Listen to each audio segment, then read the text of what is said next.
আমার বর হলো ফিশ লাভার। বিয়ের আগে যেই সব মাছ খাইনি, বরের পাল্লায় পড়ে প্রায় সব রকম মাছই খাই।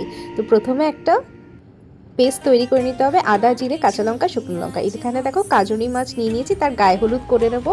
পরিমাণ মতো নুন, হলুদ আর শুকনো লঙ্কা দিয়ে মাখিয়ে নেবো। এবার তেল গরম করে অল্প অল্প মাছ ভেজে নেব, বেশ ভালো করেই কড়া করে ভাজবো।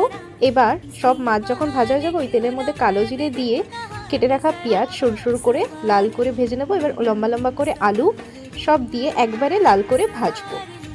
এরপরে ওই বেটে রাখা মশলা দিয়ে দেবো, পরিমাণ মতো হলুদ গুঁড়ো আর নুন দিয়ে ভালো করে কষিয়ে নিতে হবে। তেল বেরিয়ে এলে পরিমাণ মতন জল দিয়ে দিতে হবে আর আবার নুন।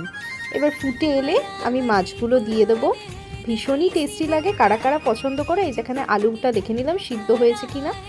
সত্যি কথা বলতে আগে যেই মাছগুলো খাইনি, এখন টেস্ট করছি, দেখছি ভালোই লাগে। ওপর দিয়ে ধনেপাতা দিতে ভুলো না। ভিডিওটা ভালো লাগলে লাইক, শেয়ার, সাবস্ক্রাইব করে দিও।